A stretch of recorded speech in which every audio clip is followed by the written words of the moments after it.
ஜெபிப்போமாக. அன்பு இறைவா, என் பாவங்களுக்காக உம் திருமகனுக்கு இறைவன் வழியாக உம் அன்பை பொழிய அதே அன்பை என் வாழ்க்கையை வெளிப்படுத்தி உம்மை மகிமைப்படுத்த அருள் புரியுமாறு உம் திருமகன் இயேசு கிறிஸ்து வழியாக உம்மை மன்றாடுகிறோம். ஆமென். அனைவரும் முழந்தால் எழுதலாம். நவநாள் ஜெபம். கேள்விகள் கொடுக்கப்படும், கேள்விகள் கண்டடைவீர்கள், தட்டுகள் திறக்கப்படும் என்று திருவாய் மலர்ந்த இயேசு உம் வார்த்தையை நம்பி உயிருள்ள விசுவாசத்தோடு உன் திருப்பாதத்தை வணங்கி பணிவோடு மன்றாடும் எங்கள் வேண்டுதல்களை அவரவர்கள் சொந்த கருத்துக்களை திரு இருதய ஆண்டவரிடம் சமர்ப்பிப்போம். இந்த மாதமெல்லாம் நம்மை நன்றாக வழிநடத்தி ஆண்டவருக்கு நன்றி கூறுவோம்.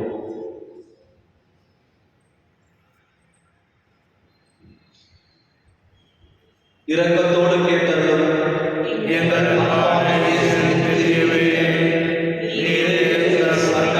ஓடி வந்தோம்.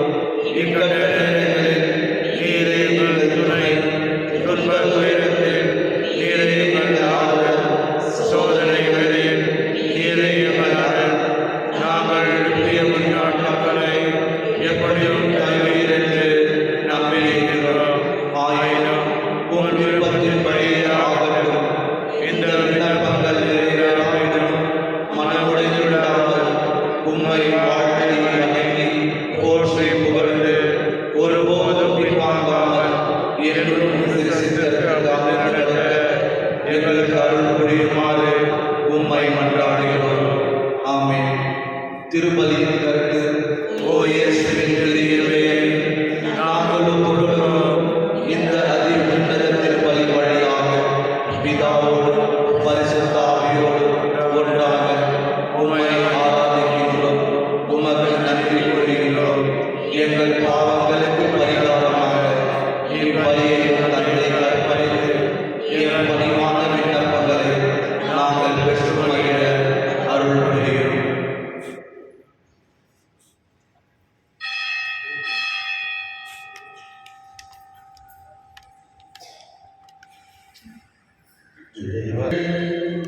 இறைவார்த்தை கேட்டு இதயத்தில் ஏற்று என்னாலும் வந்து என்றும் பறைசாற்று. இறைவார்த்தை கேட்டு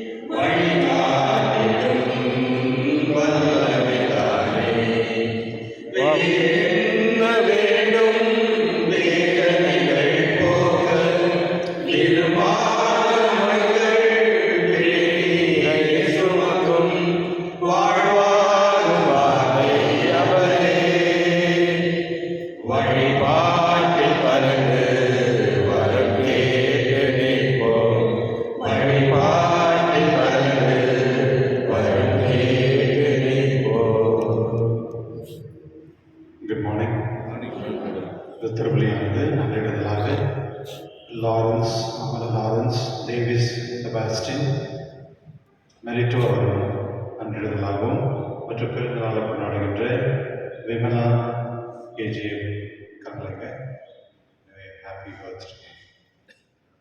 மரித்த மரியதாஸ், நீவாரோஸ், Paul, Wilson, Anthony, Maria Louis, பிரிண்டான், Akash, Joseph, David, Paulina, Jacob, மேரியுடைய ஆண்களுக்காக இந்த திருமணி ஒப்புக்கப்படுகின்றது. தந்தை முதல் தூயாவியாரின் பெயராலே ஆமென். நம் ஆண்டவராகிய இயேசு கிறிஸ்துவின் அருளும் கடவுளின் அருளும் தூயாவியாரின் அன்பும் உங்கள் அனைவரோடும் இருப்பதாக. உம் ஆன்மாவோடும் இருப்பதாக. கிறிஸ்துவமான சகோதர சகோதரிகளே, இன்று தாய் திருச்சபையானது புனித தில் அப்படின்ற ஒரு புனிதருடைய விழாவை கொண்டாடுகின்றது. இவர் 630 பிறந்து 607 மறைத்தவர். இவர் இங்கிலாந்து பிரிட்டிஷ் நாட்டில் பிறந்தவர். இவர் இருக்க பகுதி நிறைய திருடர்கள் இருந்த ஒரு பகுதி. அதனால இவரை கிட்னாப் பண்ணி அவங்க பிரான்ஸ் தேசத்தில் ஒரு இடத்துல வித்துடுறாங்க. ஒரு பொண்ணு அந்த இடத்துல அவர் வாங்கினவர் அவர் அரசு குடும்பத்தில் வேலை செய்து கொண்டிருந்தவர். அதனால இந்த பொண்ணை அவர் அந்த இடத்துல வேலைக்காக விடுறாரு. அந்த சின்ன பொண்ணாக இருந்தால் கூட அவர் ரொம்ப அழகாக மற்றும் எந்த வேலை அவர் வந்தாலும் அது ரொம்ப ஒழுக்கமாக மற்ற அங்கே இருக்க ஸ்டாஃப் எல்லாம் அவங்கள பார்த்து நிறைய சந்தோஷப்படுவாங்க, இன்ட்ராக்ட் பண்ணுவாங்க. ஒரு நாள் அந்த நாட்டுடைய அரசுடைய மகன் வரவங்கிறது அந்த பொண்ணை பார்த்த பிறகு அவருக்கு பிடிச்சி அந்த பொண்ணையை கல்யாணம் பண்ணிக்கிறார். கடைசியில் ஒரு ஸ்லேவாக இருந்த ஒரு பொண்ணு கடைசியில் அந்த நாட்டுடைய அரசியாக அவர் கடவுள் அவரை ஆசீர்வதிக்கின்றார். அதான பிறகு 3 குழந்தைகளோடு பொழுது அவர் கணவர் அப்படின்னு இறந்துறாரு அரசர். அதான பிறகு அவங்க தான் அந்த நாட்டு பிரான்ஸ் நாட்டுக்கு அரசியாகிறாங்க. அதான பிறகு அவர்கள் கொண்டு வந்த நிறைய சேஞ்சஸ், அதாவது அந்த நாட்டுக்கு ஏழைகளுக்கு மற்றும் அந்த மக்கள் விசுவாசத்தில் இருப்பவர்களுக்கு என்னென்னலாம் மக்களுக்கு செய்ய வேண்டுமோ அதெல்லாம் அனைத்தும் அவர் செய்து கொண்டு வந்தார். மக்கள் அவர் ஒரு புனிதராகவே பார்த்தார். மனிதராக இருக்கும் பொழுதே அவர் புனிதராக மக்கள் அவர் பார்த்தார். கடைசியில் அந்த பெரிய பையன் ஆகிட்ட பிறகு அவங்க நாட்டை மக்கள் கொடுத்துட்டு ஒரு மொனாஸ்டரியில் போயிட்டு ஜபத்துக்கும் மற்றும் திருச்சபைக்கும் கீழ்ப்படிந்து நடந்தார். கிறிஸ்துவனுடைய ஒரு அதிகாரத்தில் இருப்பவர்கள் எப்பொழுதுமே அதிகாரம் மற்றும் பணத்தில் இல்லை ஒரு அந்தஸ்தில் இருப்பவர்கள் எப்பொழுதுமே கடவுள் கீழ்ப்படிந்து கடவுளுக்கேற்ற வாழ்க்கை வாழும் பொழுது அதனுடைய பலன்கள் பெரிதாக ஆசீர்வதிக்கப்படுகின்றது. என்னுடைய திருப்பில் நாம் ஜெபிப்போம். இறைவா, நம்ம கொடுத்த இந்த வரப்பிரசாதங்கள் நாங்கள் எப்பொழுதுமே அதை திருச்சபைக்காக மக்களுக்காக பயன்படுத்தக்கூடிய இந்த தன்மையும் மற்றும் நம்முடைய பாவங்களை ஏற்று வரவர்ந்து இந்த திருவில் அன்றாடுவோம். எல்லாம் இறைவனிடமும் சகோதர சகோதரிகளே, உங்களிடமும் நான் பாவியனை ஏற்றுக்கொள்கின்றேன்.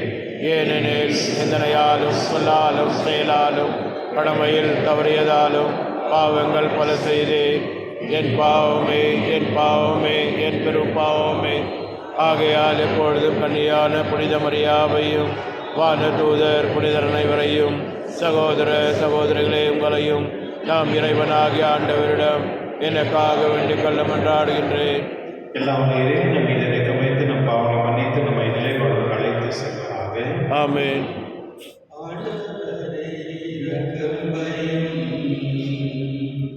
ஆண்டவரே இரக்கமையும். இயேசுவே இரக்கமையும். இயேசுவே இரக்கமையும்.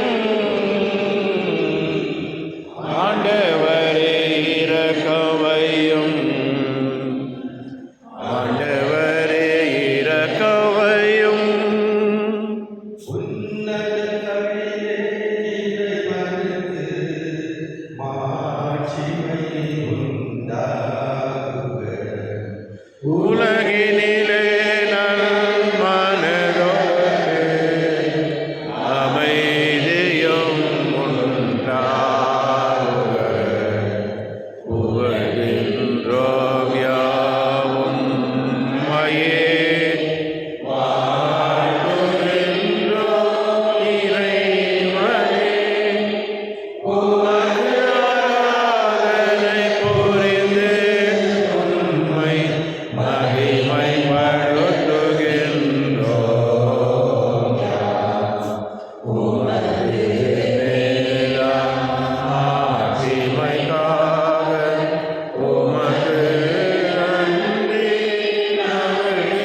தூயாவியோடு ஒன்றாய் இறைவனாய் என்றென்று வாழ்ந்து ஆட்சி செய்கின்றவர் நீரே.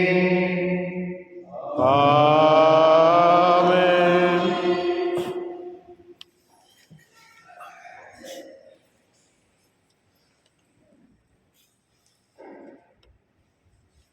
சாமுவேல் 2ஆம் நூலுக்கு வாசகம். அந்நாட்களில் இளவேனின் காலத்தில் அரசர்கள் புறப்பட்டு செல்வது வழக்கம். அப்பொழுது தாவீது யோவாபை தம் பணியாளரோடும் இஸ்ராயேல் அனைவரோடும் அனுப்பினார். அவர்கள் அம்மோனியரை தோற்கடித்து இரபாவை முற்றுகையிட்டனர். தாவீதோ எருசலேமிலேயே தங்கிவிட்டார். ஒரு நாள் மாலை வேளை தாவீது தம் படுக்கையிலிருந்து எழுந்து அரண்மனை மாடியில் உலாவிக் கொண்டிருந்தார். அப்போது ஒரு பெண் குளித்துக் கொண்டிருந்ததை தாவீது மாடியிலிருந்து கண்டார். அவள் மிகவும் அழகிய தோற்றம் கொண்டிருந்தாள். தாவீது அவள் யார் என்று கேட்க ஆள் அனுப்பினார். அவள் எலியாவின் மகளும் இத்தியர் உரியாவின் மனைவியுமான பத்செபா என்று கூறினார். தாவீது தூதரை அனுப்பி அவளை வரவழைத்தார். அவள் தம்மிடம் வந்ததும் அவளோடு உடலுறவு கொண்டார். பிறகு அவள் தன் இல்லம் சென்றாள். அப்பெண் கருவுற்று தாவீதிடம் ஆள் அனுப்பி தான் கருவுற்றிருப்பதாக அவரிடம் தெரிவித்தாள். அப்பொழுது தாவீது, இத்தியனான உரியாவை என்னிடம் அனுப்பிவை என்று யோவாபுக்கு செய்து அனுப்பினார். யோவாபு உரியாவை தாவீதிடம் அனுப்பி வைத்தார். உரியா தாவீதிடம் வந்ததும் அவர் யோவாபின் நலம் பற்றியும் வீரர்களின் நலம் பற்றியும் போரின் போக்கு பற்றியும் விசாரித்தார். பிறகு தாவீது உரியாவிடம், உன் வீட்டிற்கு சென்று உன் பாதங்களை கழுவிக்கொள் என்றார். உரியா அரண்மனையை விட்டு சென்றதும் அவர் பின்னாலேயே அரசர் அன்பளிப்பு அனுப்பி வைத்தார். உரியாவோ தம் தலைவரின் பணியாளர் அனைவரோடும் அரண்மனை வாயிலேயே படுத்துக் கொண்டார். தம் வீட்டுக்கு செல்லவில்லை. உரியா தம் வீட்டுக்கு செல்லவில்லை என்று தாவீது அறிந்ததும் தாவீது அவரிடம், நீ நெடும் தொலைவிலிருந்து வரவில்லையா? பின் ஏன் நீ வீட்டிற்கு செல்லவில்லை என்று கேட்டார். தாவீது அவரை அழைத்து அவரோடு உண்டு குடித்து அவருக்கு குடிபோதை ஊட்டினார். மாலையில் அவர் தம் தலைவரின் பணியாளரோடு தம் படுக்கையில் தூங்கச் சென்றார். தம் வீட்டுக்கு அவர் செல்லவே இல்லை. காலையில் தாவீது யோவாபுக்கு ஒரு மடல் எழுதி அதை உரியாவின் கையில் கொடுத்து அனுப்பினார்.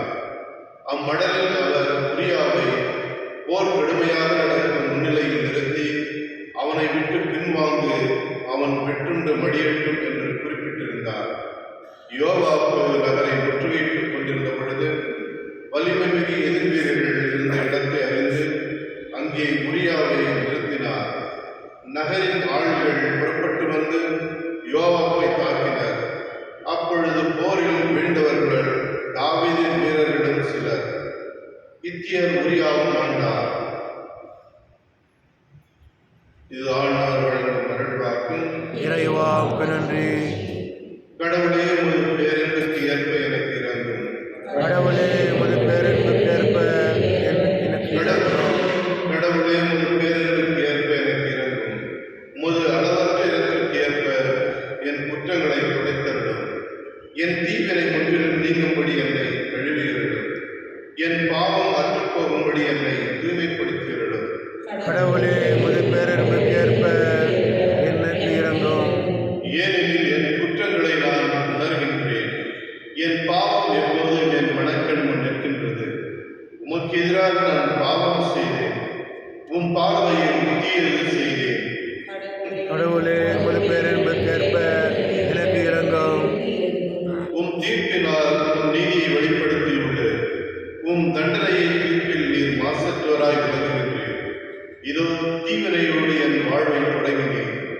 பாவத்தோடு என் அன்னை என்னை கருத்தாங்கினாள்.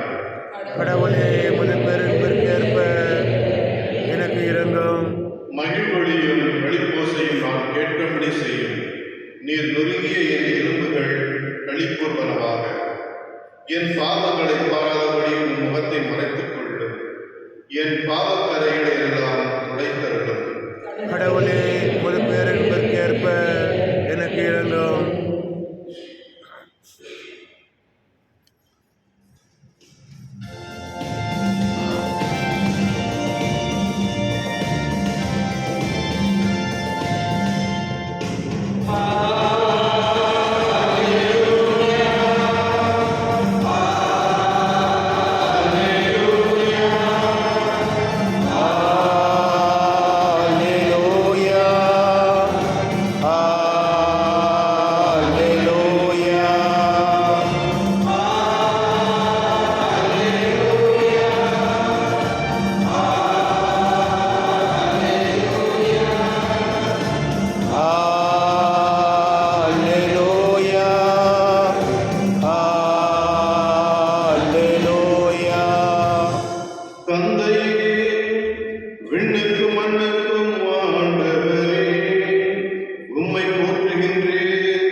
அக்காலத்தில் இயேசு கூட்டத்தை நோக்கி இறையாட்சியை பின்வரும் நிகழ்ச்சிக்கு ஒப்பிடலாம். நிலத்தில் ஒருவர் விதைக்கிறார்.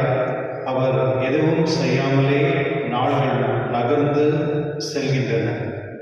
அவருக்கு தெரியாமல் விதை முளைத்து வருகிறது.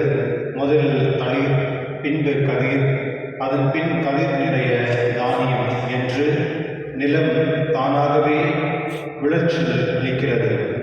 பயிர் விளைந்ததும் அவர் அறிவாளோடு புறப்படுகிறார். ஏனெனில் அவருடைய அறுவடை காலம் வந்துவிட்டது என்று கூறினார். மேலும் அவர் இறையாட்சியை எதற்கு ஒப்பிடலாம் அல்லது எந்த உண்மையால் அதை எடுத்து சொல்லலாம்? அது கடகு விதைக்கு ஒப்பாகும். அது நிலத்தில் விதைக்கப்படும் பொழுது உலகில் உள்ள எல்லா விதைகளையும் விட சிறியது. அது விதைக்கப்பட்ட பின் முளைத்தெழுந்து எல்லா செடிகளை விட பெரிதாக வானத்து பறவைகள் அதன் நிழலில் தங்கக்கூடிய அளவுக்கு பெரும் கிளைகள் விடும் என்றார் கூறினார். அவர்களது கேட்டு அறியும் திறமைக்கு ஏற்ப அவர் இத்தகைய பல ஊமைகளால் இறைவார்த்தையை அவர்களுக்கு எடுத்துரைத்து வந்தார். ஊமைகளின்றி அவர் அவர்களோடு பேசவில்லை. ஆனால் தனிமையாக இருந்தபோது தம் சீடருக்கு அனைத்தையும் விளக்கி சொன்னார். ஆண்டவரின் அருள்வாக்கு. கிறிஸ்துவே முகப்புகழ். கிறிஸ்துவ ஒரு ஸ்கூலில் வந்து ஒரு பெரிய பணக்கார பையன் படிச்சிருந்தான். அந்த பெரிய பணக்கார பையனுக்கு வந்து குடும்பத்தில் நிறைய வசதி இருந்தது. அந்த பையனுக்கு வந்து எந்த வேலை செய்ய தேவையில்லை. அவங்க நிறைய ஆட்கள்லாம் இருந்தாங்க.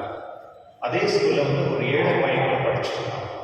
அந்த பையன் வந்து ரொம்ப அறிவான பையன், உண்மை பேசக்கூடிய பையன் மற்றும் ரொம்ப உழைக்கக்கூடிய பையன். அதனால் அந்த ஆசிரியர்கள் எல்லாமே அந்த பையனை வந்து அந்த ஸ்கூல் லீடராக பண்ணியிருந்தாங்க.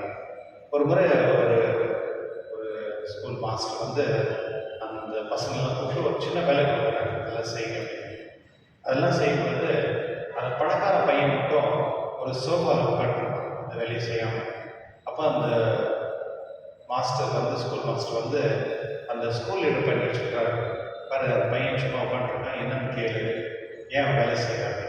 அப்போ இந்த பையன் போய் கேட்குறான். அந்த பையனை, எதுக்கு நீ மாதிரி உட்காந்துருக்க, எதுவும் வேலை செய்யாமல் அப்படின்னு. அவன் சொல்கிறான், இன்னைக்கு நான் வந்து எங்கள் வீட்டில் 2 ஆட்கள் வரல, அதனால எல்லா வேலையும் நானே செய்ய வேண்டியதாச்சு, அதனால் நான் ரொம்ப சோர்ந்துட்டுக்கிறேன் அப்படின்னு சொல்கிறான். அப்போது அந்த பணக்கார பையனை அந்த ஏழை பையனை பார்த்து கேட்குறான், உங்கள் வீட்டில் உங்களுக்கு ஆளுங்கெல்லாம் கிடையாது அப்படின்னு சும்மா கிண்டலாக கேட்குறான். அது இந்த பையனுக்கு புரியுது, அந்த பையன் என்ன சொல்கிறான் அப்படின்னு. அதுக்காக சொல்கிறான், எங்கள் வீட்டில் வந்து 8 ஆட்கள் இருக்கிறாங்க, அந்த 8 ஆட்கள் நான் என்ன நினைக்கிறேனோ அதை தான் செய்வாங்க. அந்த பையன் 8 ஆட்கள் தான் வேலையாச்சு அப்படின்னு சொல்லி போயிடுறான். இந்த வார்த்தைகளை கேட்ட அந்த ஸ்கூல் மாஸ்டர் வந்து, இந்த பையன் பொய்யெல்லாம் பேசிக்கிட்டனே இந்த மாதிரி பேசுகிறான் அப்படின்னு சொல்லிட்டு, ஒரு வேலை அவங்க வீட்டில் 8 பேர் பசங்க இருக்கிறதா சொல்கிறான் போல வந்து அந்த பையனை கூப்பிட்டு கேட்குறாரு, என்னப்பா நீங்கள் வந்து 8 ஆட்கள் உங்கள் வீட்டில் இருக்காங்கன்னு சொல்றியா, அது உங்கள் அண்ணன் தம்பி தங்கச்சின்னு சொல்றியா? சொன்னா இல்லை, அது இல்லை. அப்போ பொய் சொன்னியா, நீ தான் பொய் பேச மாட்டியே, இந்த இதுக்கு நீ பொய் பேசலாமா அப்படின்னு. அப்பான்னு சொன்னா, இல்லைங்க, நான் நினைக்கிறது வந்து செய்யக்கூடிய வேலைக்காரங்க 8 பேர் என்கிட்ட இருக்கிறாங்க. யார் அப்படின்னா 2 கால் 2 கை, ஒரு மூக்கு, வாய், காது, கண்ணு அப்படின்னு சொன்னாங்க. நமக்கு நினைச்சதெல்லாம் செய்யக்கூடிய ஆட்கள் யாருன்னா இந்த 8 பேர். என்னைக்கு தான் யோசிச்சிருக்கீங்களா நீங்கள் இந்த 8 பேர் எப்படி வேலை செய்யறாங்க அப்படின்னு? உங்க கூட எப்போதுமே 8 பேர் வேலைக்காரங்க இருக்கான்னு உங்களுக்கு தெரியுமா? தெரியலீங்களா? இப்போ தெரிஞ்சுக்கோங்க, உங்கள் வேலைக்காரர் வந்து 2 கால் 2 கை, கண்ணு, மூக்கு, வாய், காது, இவங்க இத்தனை பேரும் நம்மளுக்கு வேலை செய்கிறோம். இந்த வேலைக்காரங்க வந்து உழைப்பணி இருந்தால் மட்டும்தான் உழைக்க முடியும். ஒருவேளை இந்த வேலைக்காரங்க வந்து எப்படி வேலை வாங்குறது தெரியாதுச்சுன்னா நம்ம வந்து நம்முடைய லைஃபை எழுதணும், மென்டலாக எழுதணும். என்னுடைய லட்சியத்தில் வந்து ஆண்டவர் இயேசு வந்து சீடர்களுக்கு வந்து இந்த பூமியை சொல்கிறார். அவர் வந்து ஒரு விதைக்கிறவர் எதுவுமே செய்யாமலே அந்த வளர்ச்சி, அதாவது அந்த விதைகள் வந்து அந்த விதை முளைந்து வருகிறது, முதலில் தளிரும் பின்பு கதிரும், அதன் பின் கதிர் நிறைய தானியம் என்றும் நில தானாகவே வளர்ச்சி அடைகிறது அப்படின்னு சொல்கிறார். இது எப்படி நம்ம புரிஞ்சுக்கணும் அப்படின்னா, சிறு பிள்ளைகளுக்கு வந்து நீங்கள் வந்து பிதாசனம் சொல்லி கொடுத்தீங்கன்னா இந்த சின்ன குழந்தைக்கு போடும் இந்த பிதாசனம், அதுக்கு புரியாது, அது எதுக்கு போடுது, என்ன செய்யுது, அது மீனிங் என்னன்னு தெரியாது சின்ன குழந்தைகள். ஆனால் அது செய்யும். அது யாரும் சொல்லி வீட்டில் இருக்கவங்க பெரியவங்க சொல்கிறதுனால அந்த குழந்தைங்க செய்யும். ஞானம் கூட அப்படிதான். நம்ம கற்றுக்கூடிய எல்லா ஞானமும் வந்து மற்றவங்களுக்கு நம்மளுக்கு சொல்லிக் கொடுத்து தான். அது வந்து வீட்டில் சொல்லிக் கொடுத்துருக்கலாம், இல்லை திருச்சபையில் சொல்லிக் கொடுத்துருக்கலாம். இது மூலிமா தான் நம்மளுடைய விசுவாசம் நம்ம வளர்த்து கொள்கிறோம். நம்முடைய ஞானம், அதாவது புரிதல் என்ன சொல்கிறோன்னா, யார் ஒரு இடத்துல கடவுள் ஆண்டவர் இயேசு மேலே, உண்மையான கடவுள் மேலே விசுவாசம் இருக்கிறதோ அவள் எல்லாமே ஞானிகள் என்று சொல்கிறார். ஞானம்ன்றது வந்து அது வந்து படிப்பினால வர்றது கிடையாது. அது வந்து அது ஒரு சுதந்திரம். அது வந்து தியானித்து, அது தியானித்து நடைமுறையில் கொண்டு வர்றது தான் ஞானம். அதனால கடவுள் நம்மளுக்கு வந்து விசுவாசத்தை வந்து நிறைய விதத்தில் நம்மளுக்கு கொடுத்துருக்காரு. அது வந்து திருச்சபை மூலியமாக இருக்கலாம், இல்லை உங்கள் பெற்றோர்கள் மூலியமாக இருக்கலாம், இல்லை குடும்பங்கள் மூலியமாக இருக்கலாம். சில நேரத்தில் சில பேர் ரிட்ரீட்டுக்கு போவாங்க. சில பேர் வந்து இந்த ஞானத்தை வந்து குழந்தைங்களே இருக்கும்போது புரியுறதில்லை, வயசானதுக்கு தான் புரியும்.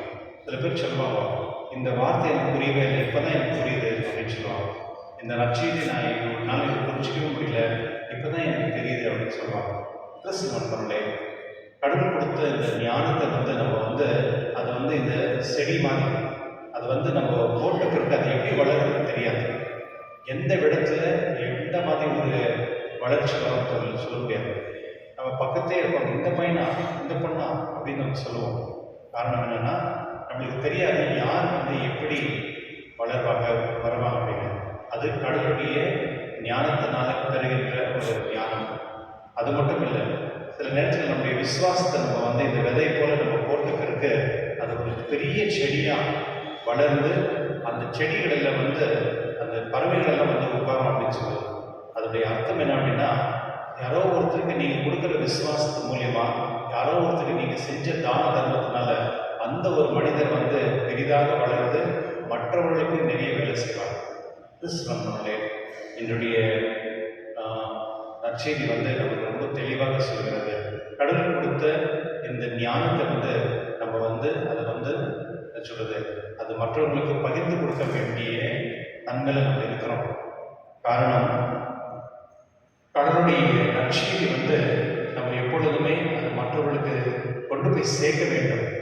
நேற்று கூட அப்படி தான் பார்த்தோம். நற்செய்திகள் ஆண்டவர் இந்த ஊமைகள் மூலியமாக மக்களுக்கு அந்த விசுவாசத்தை கொடுக்கின்றார்.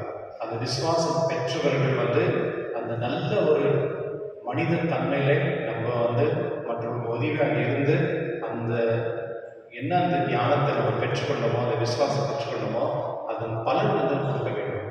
நம்ம வெறும் கிறிஸ்தவர்கள் என்ற பேரில் நம்ம கோயிலுக்கு வந்துட்டு போகிறதுனால ஒன்றும் பிரயோஜனம் கிடையாது. ஆனால் நம்ம தினந்தோறும் நம்மளுடைய வாழ்க்கையில் நம்ம பெற்ற அந்த விசுவாசத்தை நடைமுறையில் நம்ம அதை பகிர்ந்து கொள்ள வேண்டும். நம்ம அன்பாக இருக்கணும், பாசமாக இருக்கணும், மற்ற உதவியாக இருக்கணும், மன்னிக்கணும், மற்றவங்களை என்ன சொல்றது விசுவாசத்திலே நல்ல இடத்துல கொண்டு போகிறதுக்கு நம்ம முயற்சி செய்யணும். இதுதான் இந்த இயேசு திரு இதயத்தின் மூலம் நம்ம பெற்றுக்கொள்வதற்கு ஒரு பெரிய ஆசீர்வாதம்.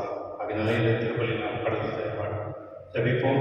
இயேசு திரு இதயத்தின் மூலியமாக நாம் பெற்றுக்கொண்ட இந்த விசுவாசம் நல்ல விஷயங்கள் மற்றவர்களுக்கு சேர்க்கவும், அதன்படி அதன் மூலியமாக மற்றவர்கள் பயன்பட்டு அவர்களும் ஒரு பெரிய செடியாக மாறி அந்த செடி மரத்தில் மற்ற பறவைகளும் சேர்ந்து அங்கே அந்த நிம்மதியாக இருக்கக்கூடிய அந்த ஆசை பெறும்படி கடவுள் நமக்கு இந்த திருப்பலி மூலம் கொடுக்கும்படி இந்த நேரத்தில் சொல்லிப்போம்.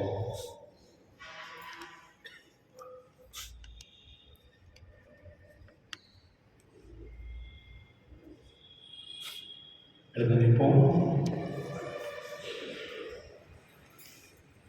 அன்பான சகோதர சகோதரியே, நம் இறைவன் அருள்பெற செயல்களை நினைவுபோது இங்கு ஒன்றாய் கொண்டிருக்கின்றோம். நம் வேண்டுதல்களை தயவாய் கேட்டு நம் கருட ஆண்டவரத்தில் செவிப்போம்.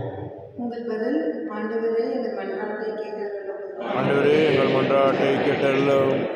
எங்கள் பரிசுத்த தந்தை, பதாகமையோர், பேராயர், ஆயர்கள், துறையாயர்கள், குருக்கள், கன்னியர், வேதபணியில் ஈடுபடும் இல்லத்தோர் அனைவரும் இயேசுவின் சாட்சிகளாய் திகழவும் இறையரசு பரப்ப அயராத ஆர்வமுடன் உழைக்க வேண்டும் என்று இறைவா உம்மை மன்றாடுகிறோம். ஆண்டவரே எங்கள் மன்றாட்டை கேட்டருளும். இருதய படங்களை இல்லங்களில் நிறுவி வழிபடும் இல்லங்களை ஆசீர்வதித்தருளும். அந்த இல்லங்களில் வசிப்போர் இயேசுவின் திரு இருதயம் சிறப்பான ஆசை பெற்று துயரமின்றி விசுவாசம், ஜெபம், தன்னலமற்ற அன்பு ஆகிய வகையில் தலை சிறந்த எடுத்துக்காட்டுகளாய் விளங்க வேண்டும் என்று இறைவா உம்மை மன்றாடுகிறோம். ஆண்டவரே எங்கள் மன்றாட்டை கேட்டருளும். மனவேதனையாலும் உடல் நோயாலும் அவதிப்படவும் அனைவரையும் நினைவு கூறுகிறோம். இயேசுவின் திரு இருதயம் அவர்களுக்கு ஆறுதலாய் இருக்கவும் விரைவில் குணம் பெற்று மகிழ்வோடு வாழும் வழியாக இறக்கவும் வேண்டும் என்று இறைவா உம்மை மன்றாடுகிறோம். ஆண்டவரே எங்கள் மன்றாட்டை கேட்டருளும். இந்த நவநாள் திருப்பலியில் பங்கு பெறும் எங்கள் அனைவர் மீது உமது ஆசையை பொழிந்தருளும். எங்களது கருத்துக்களை நிறைவேறவும் திரு இதயத்தின் அன்பை பெற்று உமது கருவியாக மாற வேண்டும் என்று இறைவா உம்மை மன்றாடுகிறோம். ஆண்டவரே எங்கள் மன்றாட்டை கேட்டருளும். நமது தனிப்பட்ட கருத்துக்களுக்காக வேண்டும்.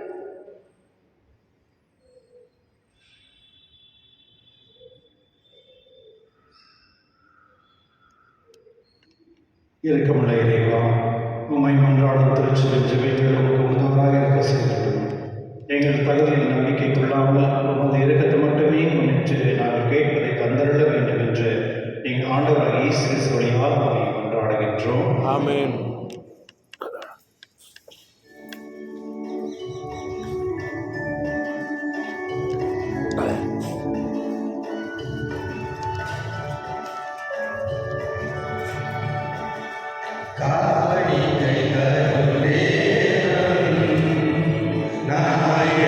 மனம் தருகின்றே காணிக்கை தரும் நேரம்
திருப்பலி என்பது தந்தையாக ஏற்றுதாகுபடி சென்றீர்கள்.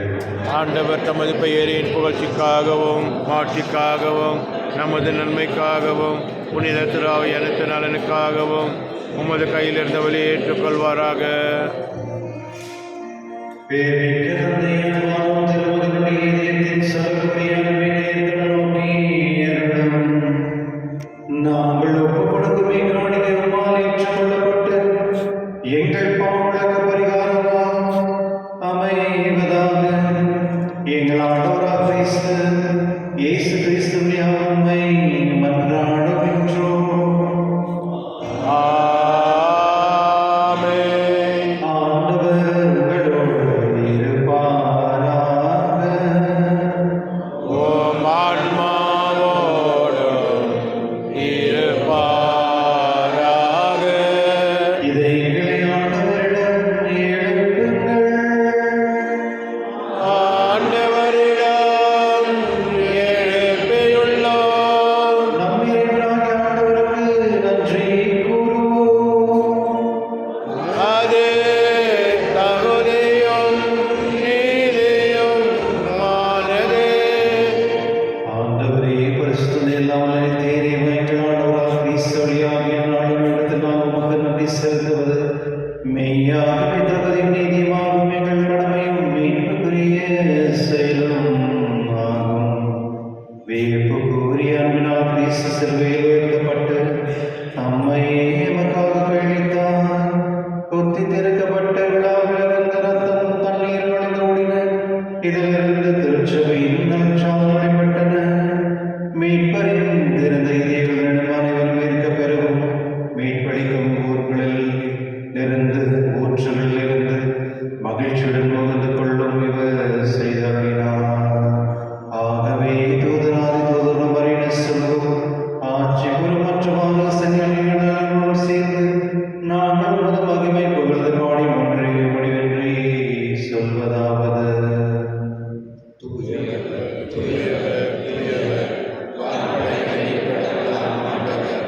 விண்ணகமும் மன்னகமும் உமது மாட்சியால் நிறைந்துள்ளன. உன்னதங்களிலே ஓசானா. ஆண்டவர் பெயரால் வருகின்றவர் ஆசீர் பெற்றவர். உன்னதங்களிலே ஓசானா. ஆகவே மிகாகவே தூய்மரத்துக்கும் முற்று. ஆகவே உரியாவை புனிதி காவலை தூய்மைப்படுத்த வேண்டுகின்றோம். இவ்வாறு ஆண்டவர் இயேசு கிறிஸ்துவின் உடலும் ரத்தமாக இருக்கவே மாறுவாங்க. அவர் பாடுபட உள்ளம் படைத்து தம்மை கழித்த போது அப்பத்திற்கு நன்றி செலுத்தி அதை பெற்று தம் சீடர்களுக்கு கூறியதாவது. அனைவரும் இதிலிருந்து பெற்று உண்ணுங்கள். ஏனெனில் இது உங்களுக்காக கைவிடப்படும் என் உடல்.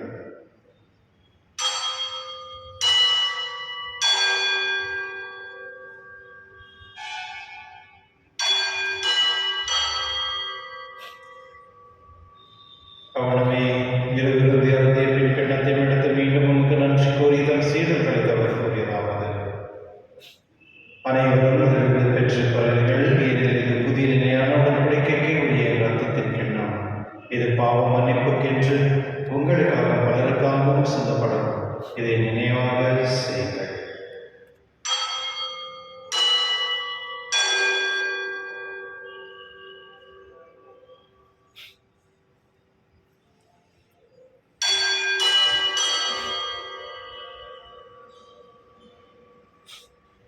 நம்பிக்கையின் மறைபொருள்.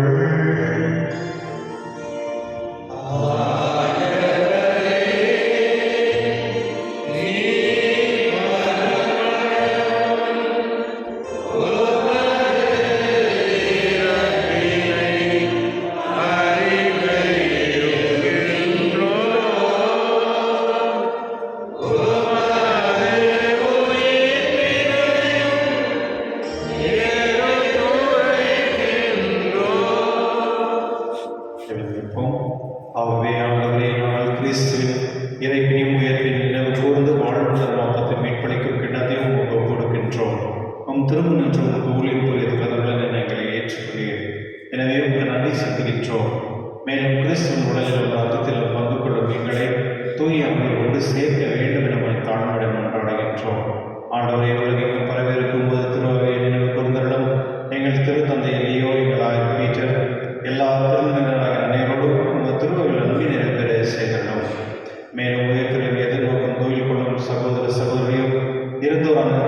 அனைவரோடும் இரக்கத்துடன் நினைவு கூர்ந்து உமது திருமுன்னிலையில் ஏற்றிடும் எங்கள் அனைவரும் மீதும் இரக்கமாயிரும்.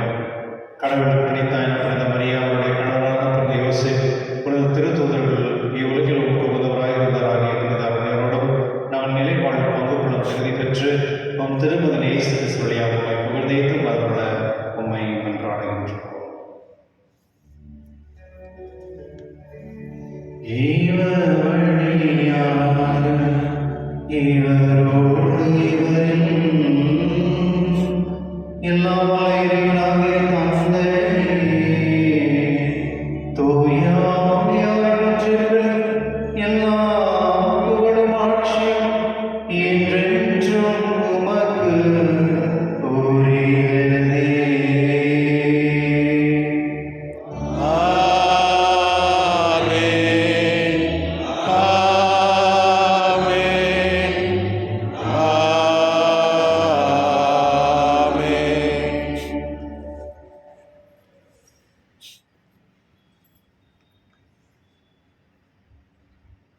மீட்பரின் கற்பிக்கப்பட்ட இதை படிக்கலாம் பயிற்சிட்டு நாங்கள் என்ன சொல்லுவோம். எங்கள் தந்தையே, உமது பெயர் தூயதென போற்ற பிறக, உமது ஆட்சி வருக, உமது திருவிழாம் விண்ணுலகில் நிறைவேறுவது போல மண்ணுலகிலும் நிறைவேறுக. எங்கள் அன்றாட உணவை இன்று எங்களுக்கு தாரும். எங்களுக்கு எதிராக குற்றம் செய்வோரை நாங்கள் மன்னிப்பது போல எங்கள் குற்றங்களை மன்னியும். எங்களை சோதனைக்கு உட்படுத்தாதையும் தீமையிலிருந்து எங்களை விடுவித்தள்ளும். ஆண்டவரே, தீமையிலிருந்து எங்கள் விடுவித்து எங்கள் வாழ்நாளில் அமைதியும் கனியும் கொண்டாடுகின்றோம். உமது இரக்கத்தின் உதவியால் நாங்கள் பாவத்தை பொழுது விடுதலை பெற்று யாரும் கலக்கமின்றி நலமாய் இருப்போமாக. நாங்கள் எதிர்நோக்கிற்கும் பேரின்பத்திற்காக மீட்பராக இயேசு கிறிஸ்து வருகைக்காக காத்திருக்கின்றோம். ஏனெனில் ஆட்சியும் வல்லமையும் ஆட்சியும் என்றென்றும் உமது. ஆண்டவர் இயேசு கிறிஸ்துவை அமைதி உங்களுக்கு விட்டு செல்கிறேன், அமைதி உங்களுக்கு அளிக்கின்றேன் என்று திருத்தூதருக்கு மொழிந்தீரே. நீங்கள் பாவங்களை பாராமல் உங்கள் திருவையை அன்பின் நிறைவேற கண்ணோக்கி உங்கள் திருவுளத்தில் இருப்பதற்கு அமைதி ஒற்றுமை தருகிறாக. என்றென்று வாழ்ந்து ஆட்சி செய்கிறவர் நீரே. ஆமென். ஆண்டவருடைய அமைதி உங்களோடும் என்றும் இருப்பதாக, ஆன்மாவோடும் இருப்பதாக. ஒருவருக்கு ஒருவர் அமைதியை பகிர்ந்து கொள்வோம்.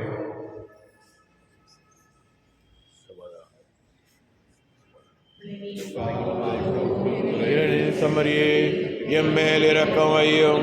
உலகின் பாவம் போக்கும் இறைவனின் சமரியே, எம்மேல் இரக்கம் வையும். உலகின் பாவம் போக்கும் இறைவனின் சமரியே, எமக்கு அமைதி அருளும்.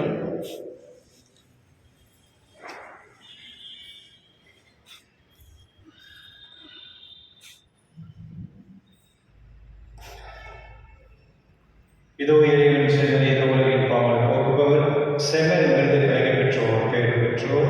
என் ஆண்டவரே, நீர் எழுந்தருள நான் தகுதியற்றவர். ஆனால் ஒரு வார்த்தை மட்டும் சொல்லியறலும் எனது ஆன்மா நலமுடையும்.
மன்றாடுவோமாக.